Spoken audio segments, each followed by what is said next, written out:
अस्सलाम वालेकुम नाजरीन, मैं हूं आपका मेज़बान सरदार ज़हूर अहमद और आप देख रहे हैं गौसिया टीवी। मैं इस वक्त आज़ाद कश्मीर के शहर कोटली में मौजूद हूं। कोटली आज़ाद कश्मीर का आबादी के लिहाज से सबसे बड़ा ज़िला है। इसकी आबादी तकरीबन 8 लाख के करीब है और इसकी 6 तहसीलें हैं। आज इसी ज़िला के डिप्टी कमिश्नर डॉक्टर सरदार उमर आज़म साहब मेरे साथ मौजूद हैं। आज हम इनसे मिलते हैं और कोरोना वायरस की वजह से लॉकडाउन का जो सिलसिला जारी है उसकी ताज़ा तरीन मालूमात पर बातचीत करते हैं। जी अस्सलाम वालेकुम। वालेकुम अस्सलाम।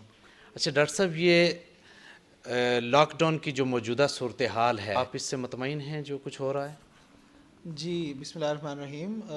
इस वक्त कोटली में तमाम ज़िले में लॉकडाउन जैसा कि आपने बता दिया है ये इसी तरह इम्प्लीमेंट हो रहा है और हमारे सिविल सोसाइटी से, अंजुमन ताजरान से और गुड्स ट्रांसपोर्ट और पब्लिक ट्रांसपोर्ट के जितने लोग हैं उन सब से हमारी बातचीत हुई और वो इस बात पे एग्री कर रहे हैं कि ये 21 तारीख़ तक जो गवर्नमेंट ने बताया है 21 अप्रैल तक ये लॉकडाउन इसी तरह रहेगा।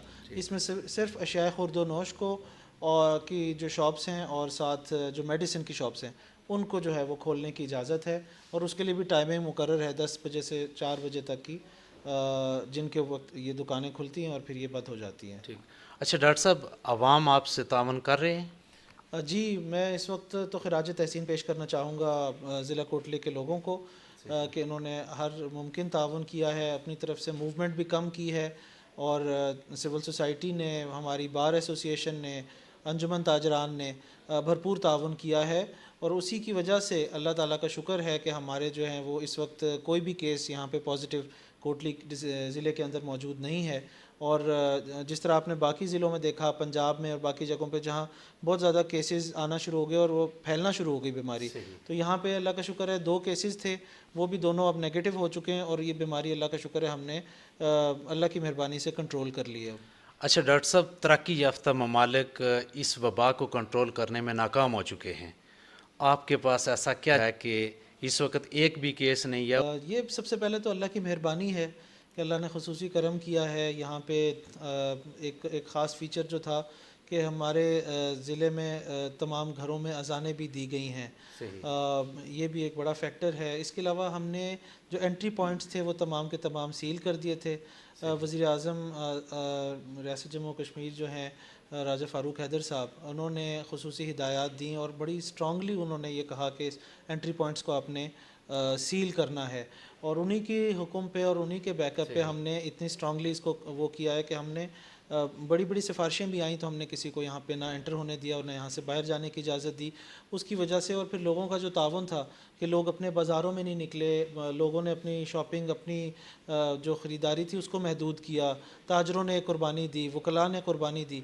तो इस लिहाज से बहैसियत मजमूई हमने मिल के इस बीमारी के साथ बड़ी अवेयरनेस का मुजाहरा किया, जो कि बाकी जगहों पे शायद आप हमने इटली का सुना, इटली के लोगों ने लॉकडाउन में बड़ी देर कर दी जिसकी वजह से वहाँ बीमारी बहुत ज़्यादा फैल गई। इवन यूके में भी लॉकडाउन पे इतनी अच्छी तरह अमल दरामद नहीं हुआ जिसकी वजह से बीमारी फैली। तो हमारे लोग जो हैं वो अल्लाह का शुक्र है बड़े अवेयर हैं और इन्होंने पूरी तरह हमारा साथ दिया है और अल्लाह ने इतनी मेहरबानी की कि हम इस वक्त इस डिज़ीज़ पे कंट्रोल कर पाए हैं।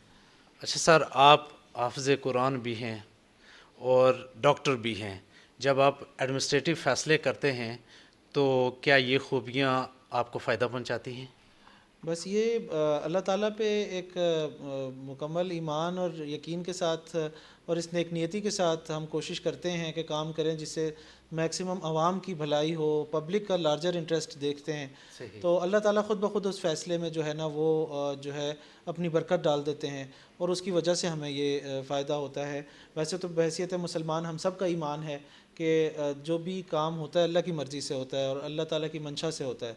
इंसान सिर्फ कोशिश करता है एक नेक नियति से अपनी कोशिश और सही करता है और बाकी अल्लाह ताला की फिर रहमत और बरकत साथ हो तो अल्लाह ताला बेहतरी करता है। आखिर में आप एहलियान कोटली को क्या मैसेज देंगे? मेरा कोटली के लोगों को यही मैसेज है कि अभी हम 21 अप्रैल तक तो ये लॉकडाउन का गवर्नमेंट ने अनाउंस किया हुआ है। इसके बाद फिर दोबारा से स्टेट स्टीयरिंग कमेटी बैठेगी जिसके सरबराह वज़ीर आज़म साहब हैं, वज़ीर आज़म आज़ाद हुकूमत रियासत जम्मू कश्मीर। تو وہی فیصلہ کریں گے کہ ہم نے آگے کیا کرنا ہے۔ اس میں لوگوں سے گزارش یہ ہے کہ آپ گورنمنٹ آپ کی بھلائی کے لیے ہی کوشش کر رہی ہے، جتنے بھی فیصلے ابھی تک ہوئے ہیں وہ عوام کی بھلائی کے لیے تھے، اور اس کی وجہ سے آپ دیکھ رہے ہیں کہ پورے آزاد کشمیر میں کم سے کم یہ بیماری کے کیسز ہیں۔ کچھ جو کیسز ہیں وہ بھی باہر سے آئے ہیں لوگ، یا کسی جگہ سے سفر کر کے آئے تھے، ان کی وجہ سے یہاں پہ پہنچی ہے یہ بیماری۔ تو اب کیونکہ گورنمنٹ نے بہتری کے لیے فیصلہ کرنا ہے تو عوام اپنا ذہن بھی بنائیں، آگے رمضان بھی آ رہا ہے، ہم اللہ تعالیٰ سے بھی رجوع کریں، لیکن جو بھی فیصلہ ان کے لیے ہو اس پہ کوشش کریں کہ اس پہ عمل درآمد بھی کریں، حکومت کا اور اداروں کا ساتھ دیں۔ یہاں پہ میں پاکستان آرمی کو بھی خراج تحسین پیش کرنا چاہوں گا، انہوں نے بھی ہمیں پوری طرح سپورٹ کیا ہے، ہر جگہ پہ وہ ہمارے ساتھ رہے ہیں، اور انہوں نے ہر طرح کی اسسٹنس جہاں جہاں ریکوائرڈ تھی وہ انہوں نے اپنی طرف سے دی ہے۔ اس وقت کوٹلی کے لوگوں کو ایک اہم خبر یہ بھی میں دینا چاہوں گا کہ ہمارا وزیر اعظم صاحب نے اسپیشلی ایک آئسولیشن سینٹر کوٹلی کے لیے جو آئسولیشن ہاسپٹل ہے 50 بیڈ کا وہ منظور کیا، جس کی لاگت تقریباً 12 کروڑ روپے ہے۔ اس کے لیے جگہ جو ہے وہ DH کی ہاسپٹل کے احاطے کے اندر ہی مختص کر دی گئی ہے، اور انشاءاللہ یہ 50 دنوں کے اندر یہ جو ہاسپٹل ہے یہ تیار ہو جائے گا۔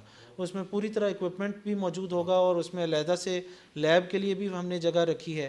تو امید ہے کہ یہ ایک بڑا جو ہے وہ جو لوگوں کے فائدے کی چیز بنے گی یہاں پہ۔ تو اس لیے آخر میں صرف یہی پیغام ہے کہ لوگ آگے بھی اگر اس طرح کی کوئی سختی کا یا اسٹرانگ ڈیسیجن ہوتا ہے تو آپ اس کو اوبے کریں۔ آپ کی مشکلات کا بھی ہمیں اندازہ ہے، اس کے لیے بھی حکومت نے کچھ نہ کچھ کوشش ضرور کی ہے کہ آپ کی مشکلات جو بے روزگار ہوئے لوگ ان کے لیے کچھ کم ہو جائیں، لیکن بحیثیت مجموعی جو ہے دیکھنا یہ ہوتا ہے کہ زیادہ نقصان کس کا ہے۔ آج ہمارے سامنے ایسے ممالک ہیں جن میں ہزاروں کی تعداد میں مریض ہیں، اور اب وہ لاک ڈاؤن کر کے بیٹھے ہیں، لیکن ان کے بچے محفوظ نہیں، کیونکہ وہ بیماری یہاں پہ کانسٹنٹلی پھیل رہی ہے۔ ہمیں اللہ کا شکر ہے ہم اس وقت اس سٹیج پہ ہیں کہ ہم بغیر بیماری کے لاک ڈاؤن کر کے بیٹھے ہیں، جو ہم پازیٹیو اور بہتر سٹیج پہ ہیں۔ اس کو پوری دنیا نے بھی ریکگنائز کیا، پورے نیشنل لیول پہ بھی اس بات کو ریکگنائز کیا گیا کہ آزاد کشمیر میں یہ بہتر ہے۔ اور پھر آزاد کشمیر میں آپ دیکھیں تو کوٹلی جو ہے وہ بہتر یعنی پرفارم کرنے والے ضلعوں میں ہیں، جہاں کے لوگوں نے بھی اور جہاں کے اداروں نے بھی بہتر پرفارم کیا۔ تو کوشش کریں گے کہ ہم مل جل کے انشاءاللہ اس کو آگے بھی کنٹرول میں رکھیں۔ ڈاکٹر سردار عمر اعظم صاحب وسیع ٹی وی کو ٹائم دینے کا بہت شکریہ۔ تھینک یو، بہت شکریہ آپ کا۔ Thank you. جی ناظرین، یہ آپ نے معلومات سنی، مزید اس طرح کی معلوماتی ویڈیوز لے کر آپ کی خدمت میں حاضر ہوتے رہیں گے۔ اپنے میزبان سردار ظہور احمد کو اجازت دیں، دیکھتے رہیے گوسیہ ٹی وی۔ اللہ حافظ۔